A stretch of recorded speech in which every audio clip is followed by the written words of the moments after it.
Hai teman-teman, kembali lagi bersama kami dalam program online Bible Reading sore hari ini. Seperti biasa ada saya Timothy Purnomo, lalu ada sahabat saya Benny, ada Aryo dan juga ada Irsan. Hai semua. Hai semuanya. Hai, halo semua. Ya, kami berempat percaya bahwa semua teman-teman di luar sana dalam keadaan sehat ya. Dalam keadaan selalu bergerak, kreatif, dan produktif. Terutama kita sudah mencapai akhir tahun nih ya, udah di bulan Desember di hari yang ke-13. Berarti sedikit lagi kita udah berganti tahun. Dan pasti udah banyak rencana, to-do list, semua yang udah disiapkan untuk 2021 ya. Kita udah belajar dari bulan Februari sampai bulan Desember ini bagaimana kita survive, bagaimana kita bergerak, menggeliat, pokoknya kita harus bisa facing the situation gitu ya. Ya. Oke, gimana nih Ben, sebelum kita mulai seperti biasa, apa maksudnya sih lagi bahas apa nih? Tapi sebelum lo jawab, mendingan kita aja yang tanya kali ini. Ben, kalau menurut lo, ini buat Mas Aryo dan Irsan juga ya, gue nanya ke Benny gitu ya. Kan vaksin nih lagi, berita vaksin lagi di mana-mana nih ya, di seluruh dunia ya, lagi heboh dengan vaksin karena vaksin sudah mulai didistribusikan dan dicoba ya di beberapa negara. Nah, kalau secara timeline Tuhan, lalu juga biblical gimana Ben? Iya. Kalau kita ngomongin vaksin ini kan sesuatu yang harus kita liatin terus ya, guys, gitu. Maksudnya kita, ya namanya Tuhan juga suruh kita berjaga-jaga, waspada, ya, dan berdoa.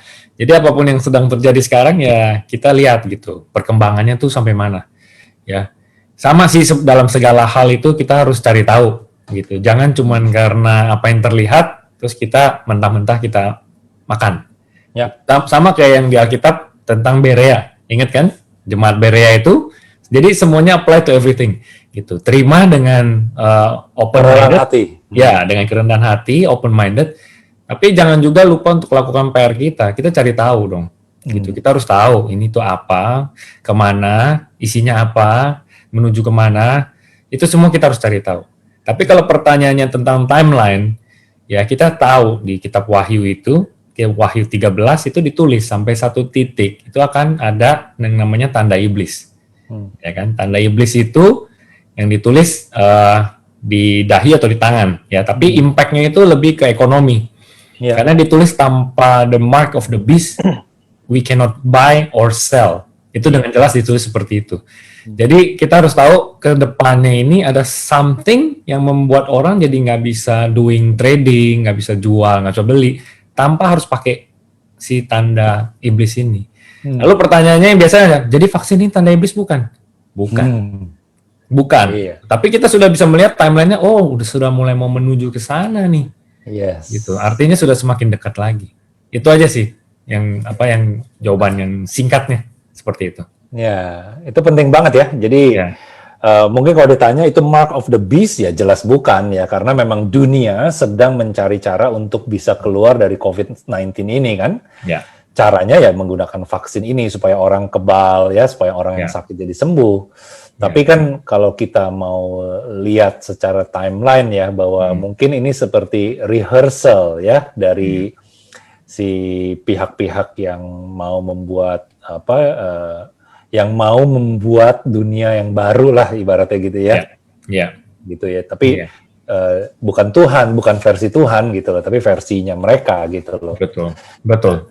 Ya itu dia, makanya kita harus tetap berjaga-jaga, jangan sampai justru kita malah supaya sembuh kita nggak mau ambil gitu, kita nggak mau divaksin, justru kita malah sakit nantinya. Harus smart ya, benar-benar harus dilihat. Betul. Dan kalau udah jelas orang yang diuji coba dengan vaksin itu sakit, terus kita ambil, itu juga kita nggak bijaksana namanya. Betul, gitu ya. Betul. Makanya keep our eyes open, karena ini masih terlalu early stage-nya menurut gua untuk kita menyimpulkan segala sesuatu.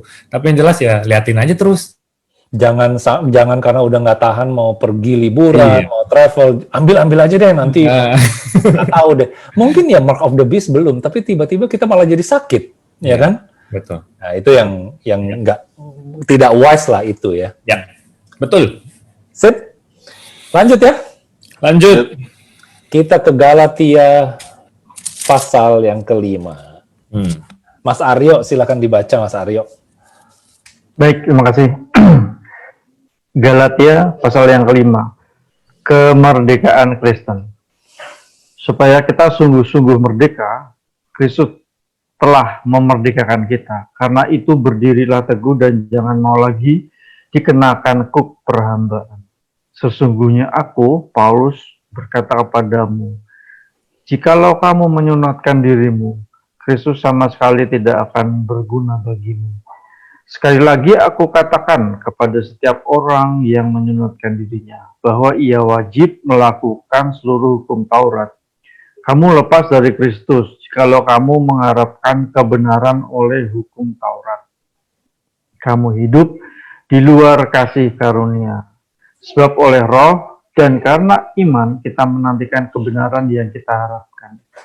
Sebab bagi orang-orang yang ada di dalam Kristus Yesus, hal bersunat atau tidak bersunat tidak mempunyai suatu arti. Hanya iman yang bekerja oleh kasih. Dahulu kamu berlomba dengan baik. Siapakah yang menghalang-halangi kamu? Sehingga kamu tidak menuruti kebenaran lagi. Ajakan untuk tidak menurutinya lagi bukan datang dari Dia yang memanggil kamu. Sedikit lagi sudah mengkhamirkan seluruh adonan. Dalam Tuhan aku yakin tentang kamu, bahwa kamu tidak mempunyai pendirian lain daripada pendirian ini.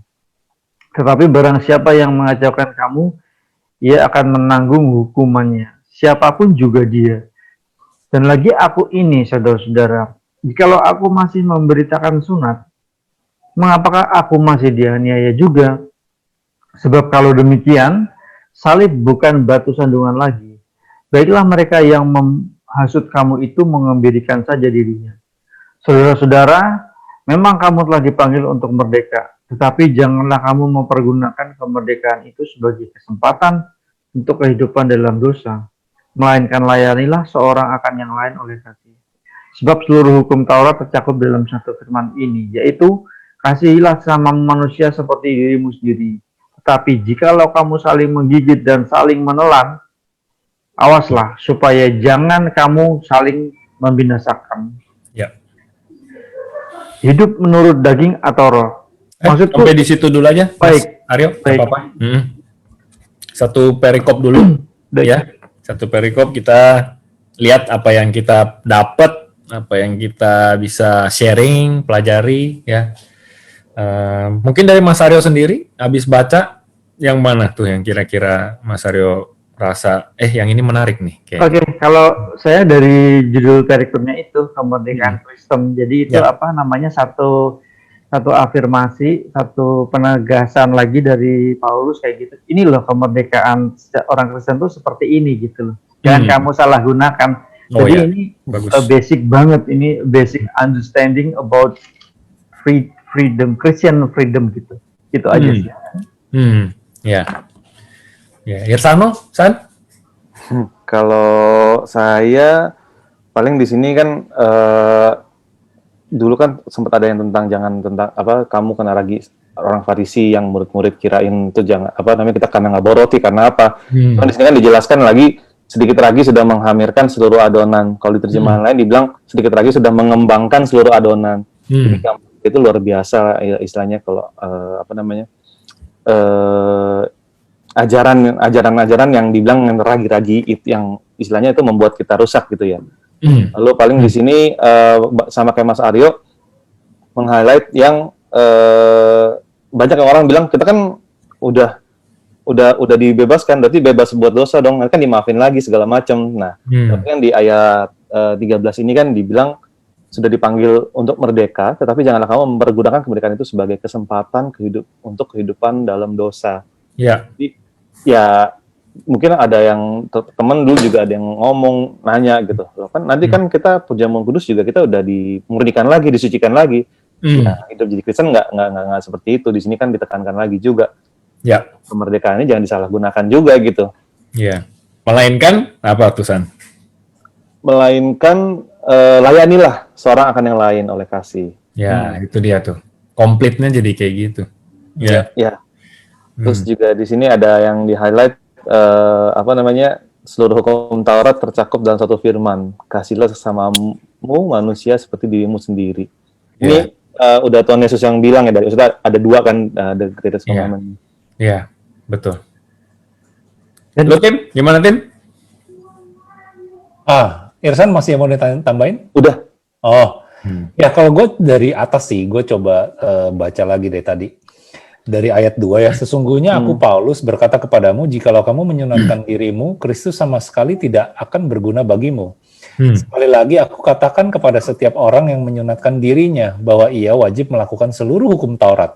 Kamu lepas dari Kristus, jikalau kamu mengharapkan kebenaran oleh hukum Taurat, kamu hidup di luar kasih karunia. Nah ini menarik sih. Ya.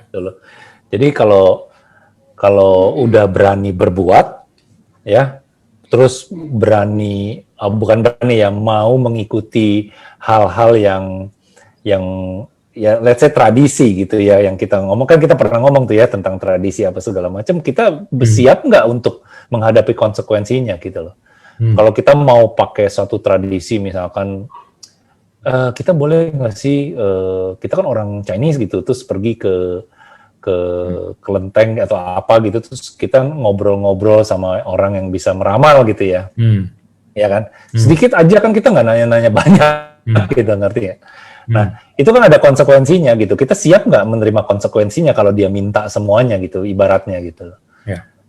Itu sih yang gue lihat. Jadi kalau kita mau membahas tentang sunat, kalau kita mau bahas tentang sunat di situ ya kita harus ikutin tuh semua hukum Taurat, dan di situ kita tahu bahwa hukum Taurat itu kan semua ada yang nggak mungkin diikuti oleh bukan nggak mungkin, tidak ada manusia yang bisa sempurna melakukan hukum Taurat itu. Ya, itu betul, bahasanya seperti itu. Iya kan? Jadi nggak ada manusia. Iya. Jadi itu benar-benar bicara tentang hukum gitu loh. Nggak ada yang bisa. Iya. Karena hukum Taurat itu benar-benar kayak KPI gitu loh. Iya kan? Karena nggak ada kasih karunia di sana. Lu salah ya, lu ibaratnya gue pancung gitu loh, ibaratnya. Lu akan dikondem gitu loh. Iya. Nah, jadi jangan kita ketika kita sudah menjadi pengikut Kristus, bukan kita melupakan atau bukan kita mencemooh tradisi yang ada, tapi ya udah kita menghormati gitu loh. Itu sih yang gue dapet ya. Iya. Ya, tadi Mas Aryo mau nambahin? Iya, aku mau tanya aja. Aku berusaha menarik dari kemerdekaan itu, apa namanya judulnya, kemerdekaan Kristen, terus dengan yang adalah kamu saling melayani. Jadi apakah bisa dikatakan bahwa apa namanya tanda bukti kemerdekaan secara Kristen adalah apabila kita melayani gitu? Apakah bisa seperti itu? Iya, betul. Karena kenapa tadi pas Irsan baca sampai di koma, gue minta Irsan baca sampai titik. Karena ya kan tadi yang kita sudah dibebaskan itu, kemerdekaan itu bukan untuk kita kembali lagi melakukan dosa. Berarti kan itu balik lagi ke kedagingan. Berarti kan gitu. Sedangkan sebenarnya enggak, dan ditulis sama Paulus dengan sangat jelas, harus menggunakan kemerdekaan itu sebagai kesempatan untuk kehidupan melainkan layanilah seorang yang lain oleh kasih. Gitu. Jadi kemerdekaan ini kita pakai untuk itu sekarang. Untuk melayani orang lain dalam kasih. Kalimatnya tuh komplit dan keren banget. Melayani doang tapi harus ada kasihnya. Melayani doang nggak ada kasihnya, ya jadi rutinitas lagi gitu loh. Ya, kita leader sih bisa ngerasain itu sampai satu titik loh. Kok ini jadi kayak rutinitas ya? Mana kasihnya? Ya, diingetin lagi, ya kan? Ya. Kalau buat gua nih, gua pengen tanya nih sama teman-teman, yang kasihilah sesamamu manusia seperti dirimu sendiri. Menurut gua ini juga banyak sering dipakai, tapi ya salah gunakan. You gotta love yourself first, gitu katanya. Kedengarannya benar ya dari kalimat ini. Jadi tapi lama-lama jadi narsis juga dong. Kalau love myself terus, gue belum cukup nih untuk mencintai diri gue sendiri. Kan katanya gue harus mencintai diri sendiri dulu, baru bisa mencintai orang lain. Kayaknya gue harus work on that dulu. Nah ini jadi gimana maksudnya kalau kasihilah sesamamu manusia seperti dirimu sendiri? Siapa yang mau jawab? Kasihlah sesama Salah nggak manusia apa-apa. Ya, seperti sama apa-apa. dirimu sendiri. Jadi dengan kalau saya jawab, saya bisa jawab ya. Nggak tahu sih, kalau kayak tadi dibilang harus mencintai diri kita sendiri dulu. Sepertinya agak seperti self-center jadinya gitu ya. Dan kita juga nggak tahu takarannya kapan kita dibilang saatnya sudah melayani cukup orang lain. mengasihi diri sendiri dulu nih. Jadi kita belum cukup malah jadi nggak ngelayanin orang-orang lain gitu. Iya. Tapi kalau menurut saya, kasihlah sesamamu seperti sesama manusia seperti dirimu sendiri. Ini sih lebih ke arah kita berkorban. Jadi untuk bukan berkorban yang sampai gimana, cuman diri kita sendiri itu gimana ya, mengasihi sesama manusia seperti diri kita sendiri. Ya, kita berkorban untuk melayani orang, mengasihi orang tanpa kalau apa ya, mendahulukan kepentingan orang banyak lah daripada kepentingan sendiri kalau menurut saya. Iya. Gitu. Ada yang mau nambahin? Ya, saya.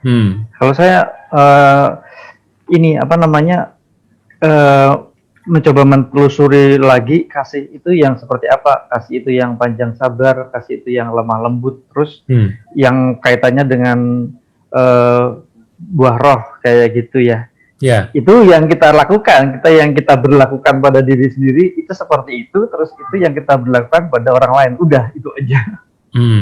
Kalau saya begitu. Good. Iya. Ini ada hubungannya nggak sih, Ben, sama ayat sebelumnya yang tentang kemerdekaan itu ya, gitu loh, kesempatan terus melayani orang lain. Iya. Jadi dulu gue tuh baca ayat ini, terus ya itulah, gue tuh sering kepikiran, gue tuh macem-macem gitu mikirnya. Jadi gue pikir kalau kita harus mengasihi diri sendiri dulu, ya itu tadi Irsano. Kapan takarannya? Udah nih, I'm done with myself, dan gue mau start untuk melayani orang lain, kan nggak mungkin gitu. Namanya udah pasti kalau namanya mengasihi diri sendiri, self-centered tuh, narsis tuh nggak ada berhentinya. Tapi ternyata ayat ini tuh bilang, kasihilah sesamamu manusia seperti dirimu sendiri. Itu sebenarnya Tuhan Yesus juga ngomong sih kayak gitu. Ya. Itu artinya secara natural, secara dari sananya, kita tuh udah pasti mengasihi diri kita sendiri. Itu sebenarnya kontennya. Jadi maksudnya bisa nggak kita bikin itu jadi senatural itu untuk kita mengasihi orang lain. Seperti ya lu udah pasti otomatis kalau namanya kita foto aja tim cepat, yang lu lihat duluan siapa? Muka lu kan? Udah keren bumi gua. Bener nggak? Ya kan? Yang lain baru lihat gitu, atau bahkan nggak dilihat udah pasang dulu, baru temennya kok gua foto gua lagi kayak gitu lu pasang ya, karena gua udah keren di situ. Ya. Itu maksudnya. Jadi secara natural itu kita pasti udah pikirin kita dulu gitu. Nah, maksudnya mengasihi orang lain seperti engkau mengasihi dirimu sendiri adalah, bisa nggak kita menjadi senatural itu untuk mengasihi orang lain? Itu. Jadi sekarang kalau kita foto bareng, kita mulai melihat orang lain dulu. Iya, kita lihat semuanya. Kita lihat dulu orang semuanya. Gitu. Ya itu contohnya lah ya. Iya. Terus kalau tadi Ragi Irsano tadi udah mention ya. Ragi berarti itu tentang apa? Semacam pengajaran yang salah. Ya. Jadi error lah gitu. Sedikit aja tuh bisa ngerusak the whole adonan itu. Terus ayat 5 sebenarnya juga keren guys. Ayat 5 tuh sebab oleh roh dan karena iman kita menantikan kebenaran yang kita harapkan. Ada 3 kata. Jadi untuk dapat kebenaran itu sebenarnya komponennya itu adalah Roh Kudus sama iman. Gitu. Ya kan? Karena buat orang Farisi itu dia pikir dia akan menjadi benar kalau dia sudah lakukan hukum Taurat, kan itu. Tapi buat kita tuh dibenarkan karena kita punya Roh Kudus dan kita punya iman. Iya. Gitu. Dan di 6b itu keren banget, hanya iman yang bekerja oleh kasih ya. Itu jadi kasih itu kayak nggak bakal lepas dari pengikut Kristus ya. Benar. Jadi pada saat kita udah punya iman, kita punya Roh Kudus, yang keluar dari kita itu tadi yang Mas Aryo bilang, buah rohnya itu yang keluar jadinya. Kasih itu. Jadi semua kita jadi ngerti nih, oh iya ternyata ini artinya. Ya. Lanjut. Oke. Lanjut. Bacasan. Ya. Hidup menurut daging atau roh. Maksudku ialah hiduplah oleh roh, maka kamu tidak akan menuruti keinginan daging. Sebab keinginan daging berlawanan dengan keinginan roh, dan keinginan roh berlawanan dengan keinginan daging. Karena keduanya bertentangan, sehingga kamu setiap kali tidak melakukan apa yang kamu kehendaki. Akan tetapi jikalau kamu memberi dirimu dipimpin oleh Roh, maka kamu tidak hidup di bawah hukum Taurat. Perbuatan daging telah nyata, yaitu pencabulan, kecemaran, hawa nafsu, penyembahan berhala, sihir, perseteruan, perselisihan, iri hati, amarah, kepentingan diri sendiri, percideraan, roh pemecah, kedengkian, kemabukan, pesta pora, dan sebagainya. Terhadap semuanya itu kuperlihatkan kamu seperti yang telah kubuat dahulu, bahwa barang siapa melakukan hal-hal yang demikian, ia tidak akan mendapat bagian dalam kerajaan Allah. Tetapi buah roh ialah kasih, sukacita, damai sejahtera, kesabaran, kemurahan, kebaikan, kesetiaan, kelemah lembutan, penguasaan diri. Tidak ada hukum yang menentang hal-hal itu. Barang siapa menjadi milik Kristus Yesus, ia telah menyalibkan daging dengan segala hawa nafsu dan keinginannya. Jikalau kita hidup oleh Roh, baiklah hidup kita juga dipimpin oleh Roh. Dan janganlah kita gila hormat, janganlah kita saling menantang dan saling mendengki. Ya, so good ya. Tulisannya Paulus tuh luar biasa. Yes. So good. Komplit banget, 360 semuanya udah di cover sama dia. Iya. Ya. Wow. Oke, apa yang didapatkan? Langsung aja jump in.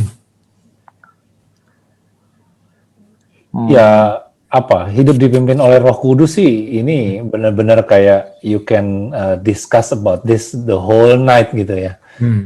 Kayak ya di sini kan Paulus udah benar-benar ngomong gitu loh bahwa dan dia membuktikan dengan kehidupan dia ya, dia bagaimana cara hidupnya dia ya. Kalau kita baca tentang Paulus bahwa ya dia bisa bertahan sampai dia akhirnya meninggal gitu ya, sampai dia akhirnya mati ya.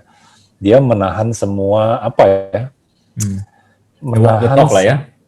Iya, dia menahan semua nafsunya dia sebagai manusia. Ini kita ngomong bukan nafsu tentang hawa nafsu gitu ya, tapi everything gitu loh. Dia kayak dia tetap marah gitu loh, tapi pada waktu disiksa dia bukannya dia mengeluh gitu ya, tapi dia tetap jalan aja terus karena dia tahu bahwa pada saat dia dipanggil dia akan disiksa gitu.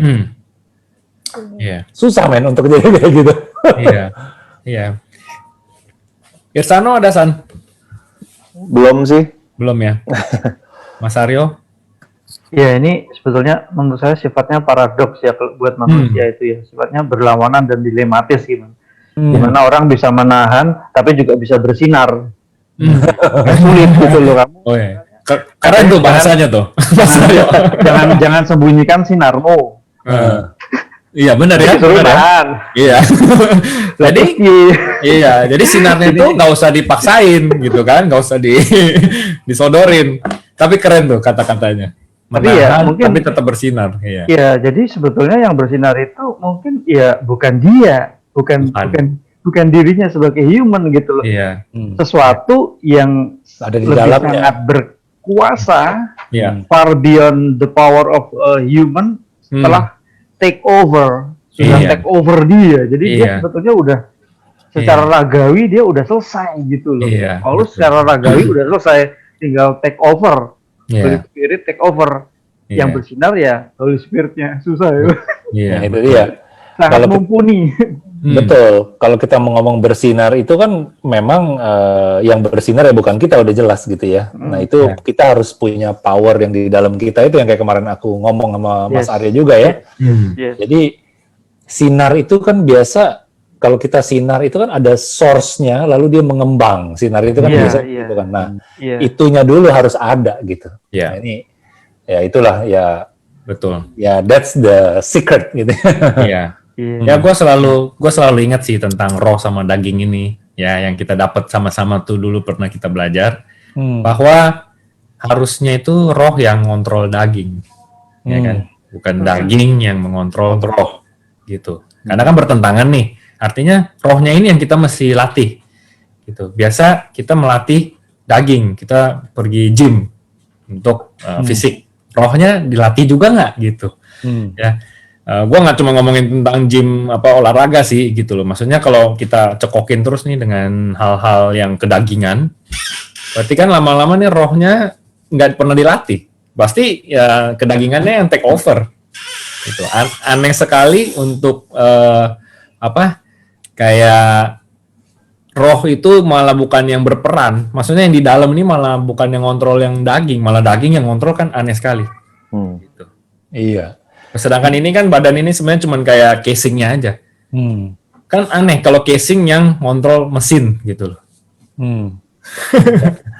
Iya, betul. Dan itu juga salah satu contoh kita bergaul dengan Roh Kudus itu kan dari Firman Tuhan ya, dari kebenaran ya.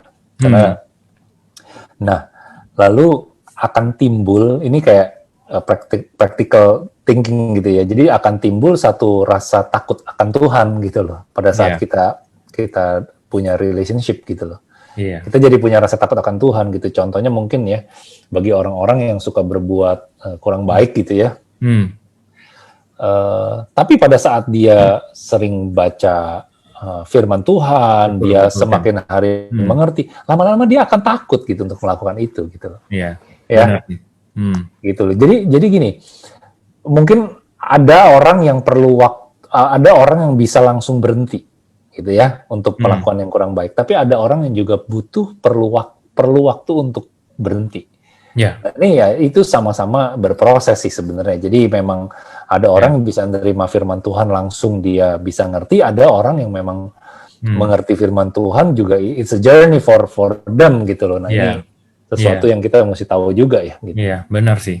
Iya, jadi ingat lagi yang kalau pernah nggak teman-teman lihat video yang di YouTube tuh yang airnya kotor gitu, untuk airnya jadi bersih kan sebenarnya air bersihnya masuk terus ke gelas itu, keluar, meluap sampai satu titik dia jadi air yang bersih gitu loh. Itu tuh lanjutin yang tadi Timot bilang. Sebenarnya kalau kita baca terus tuh firman Tuhan, lama-lama jadi benar sendiri sebenarnya. Betul. Gitu loh. Karena nih kayak gua ya, misalnya gua dulu baca gitu yang di ayat 19, perbuatan daging telah nyata, dia tulis gitu. Percabulan, kecemaran, hawa nafsu, penyembahan berhala, sihir, perseteruan, perselisihan, iri hati, amarah, kepentingan diri sendiri, percideraan, roh pemecah, kedengkian, kemabukan, pesta pora, dan sebagainya. Terhadap semua itu kuperingatkan kamu, seperti yang telah kubuat dahulu, bahwa barang siapa melakukan hal-hal demikian, ia tidak akan mendapat bagian dalam kerajaan Allah. Sebenarnya kan kalau udah baca gini, so simple, ya udah, don't do it. Iya. Gitu loh. Tapi untuk don't do it-nya itu biasanya banyak tuh pembenaran-pembenarannya. Tapi kalau kayak gini, terus kalau kayak gini, gak apa-apa dong. Nah itu, jadi mulai tuh. Makanya kalau kita baca terus, lama-lama ya udahlah, nggak mau ngelakuin kayak gitu lagi, buat apa? Bener nggak? Ya, itu butuh proses ya, gitu. Iya. Nah, ini gue mau nanya nih ya sama kita semua ada di sini ya. Ini tentang minuman beralkohol gitu ya ceritanya nih ya. Jadi gini. Ada orang yang menganggap minuman beralkohol itu tidak baik, minuman yang beralkohol itu tidak baik, minum ini, minum wine, minum whisky dan sebaliknya dan yang lain-lain. Tapi ada orang yang ya minum aja, kenapa emang gitu loh? Toh pada saat kita bisa bertanggung jawab dan kita memang bukan tujuannya untuk mabuk-mabukan, kan nggak apa-apa gitu loh. Jadi itu what do you think about this gitu loh? Coba, ya Mas Aryo. Oke. Terima kasih, ini baik sekali ya kayak gitu. Jadi gini, minum itu kalau menurut pengalaman saya itu nggak apa-apa. Namunnya ini yang agak signifikan ya. Namun kita nggak bisa mengontrol kondisi yang ada di sekeliling kita. Kita nggak bisa mengontrol. Saya itu minum ada temennya. Nah temennya itu siapa gitu ya.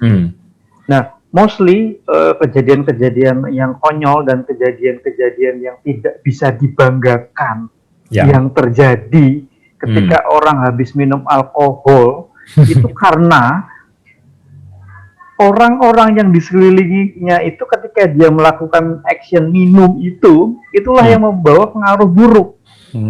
Jadi ketika kita minum itu hanyalah, alkohol itu adalah sebuah pintu gerbang yang akan membawa kita kepada sesuatu yang kita never imagine before. Nah, this is the very very little and dangerous. Bahwa you never know apa yang what awaits you di balik itu gerbang itu. I mean gini loh, hidupmu dengan snap of a finger bisa berubah menjadi ke sesuatu hal yang nggak pernah kamu inginkan. Yes. Itu Iya. aja. Iya. Jangan tanya pengalaman ya.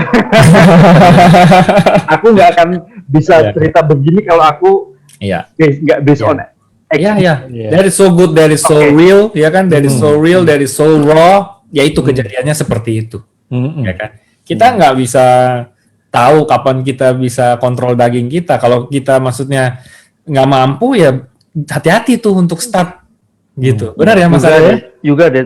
Ya, Hmm. gitu. Kita tiba-tiba start, nggak tahu dia akan bawa kita kemana. Juga Tapi selalu balik lagi, sebenarnya semua pertanyaan yang seperti ini selalu balik lagi ke ayat itu. Ingat apa?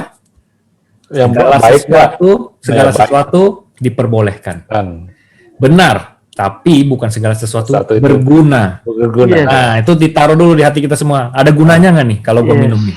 Ya. Nah. Terus segala sesuatu diperbolehkan. Benar, tapi bukan segala sesuatu membangun. Jadi ada dua kata. Yes. Berguna atau membangun. Jadi semua sama tuh. Boleh nggak makan babi? Boleh nggak apa? Boleh nggak ini? Boleh nggak itu? Boleh nggak ini? Balik lagi ke situ, konteksnya ini pada saat kita lakukan, kita lagi sedang berguna untuk sesuatu atau lagi sedang membangun sesuatu. Tim. Gitu. Ya. Dan ya kita harus yakin, harus tahu batas kita nih sampai mana. Gitu. Iya. Kalau Iya. nggak bisa, lebih baik jangan sama sekali. Itu nggak membangun sama sekali dan nggak berguna sama sekali. Karena kita sendiri aja masih lemah. Gitu. Tapi let's say, oke, gue kayaknya bisa. Dan ini sangat membangun dan berguna. Karena orang yang lagi ngomong sama gue nih, dia perlu untuk sharing dan dia begitu. Ya. Konteksnya tuh udah beda lagi. Gitu. Tapi gue tahu nih kalau gue lanjutin kelas 1, kelas 2, kelas 3, ini udah nggak berguna. That's why you have to know when to stop. Yes. Tapi kalau you don't know when to stop, don't start. Ya kan? Ya. Gitu. San, gimana? Gitu. Kalau menurut saya, saya minum kayak minum bir, whisky kadang gitu. Cuman kayak lagi ada acara keluarga, terus om buka whisky minum bareng-bareng gitu. Cuman kalau saya nge-flash apa namanya ya, nge-review lagi sih, misalnya kayak jadi pengen banget nih segala macam, jadi kayak udah ketergantungan. Nah, itu udah nggak bener. Ya kalau di saya sih benar-benar ya kayak cuman minum ya udah minum ya, tapi nggak ada ketergantungannya gitu. Jadi dan selama masih dalam takaran yang benar, dan itu juga kita kan seperti kayak menghormati orang, kayak udah ngebukain udah apa, kayak mungkin kalau di Jepang kan harus kayak sama bos Jepang atau Korea kan harus minum segala macam gitu. Ya. Ya kita ada trik-triknya juga kok. Kalau kita udah sampai limit, wah ini kita harus tahu batas diri kita dulu lah gitu. Betul. Kita harus tahu seberapa kuat kita. Ya bukan berarti harus minum sampai seberapa.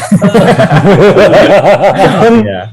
Kita harus tahu, oh ini udah mulai nggak enak. Jadi kita bisa menolak gitu. Yang penting ini kalau di saya kan.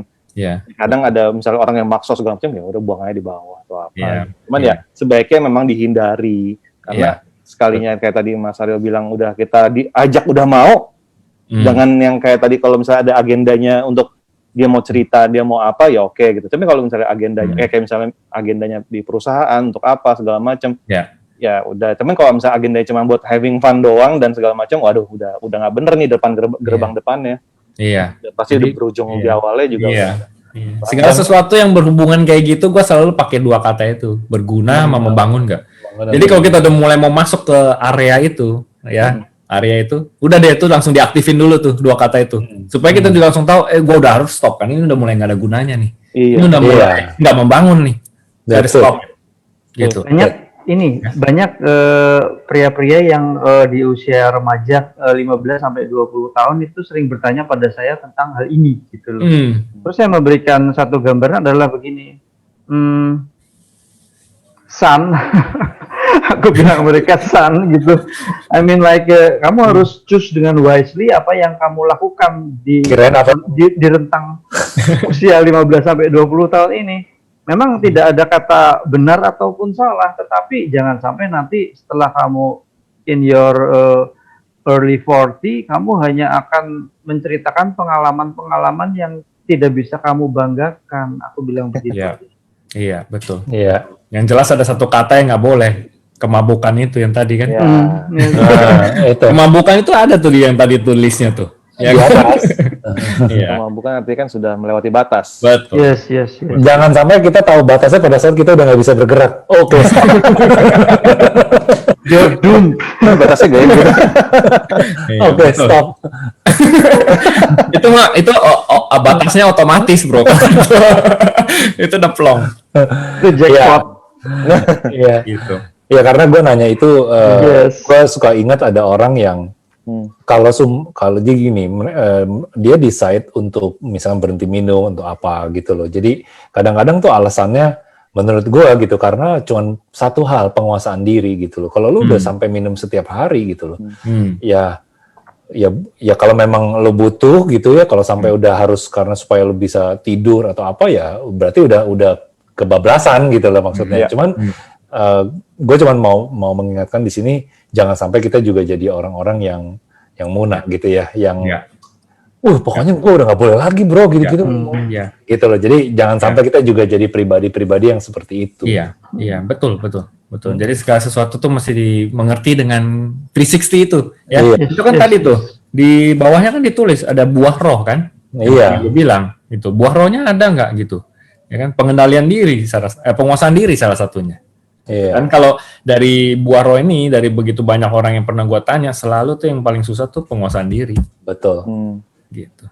Yes, that's true. Oke, teman-teman, udah di penghujung sesi kali ini.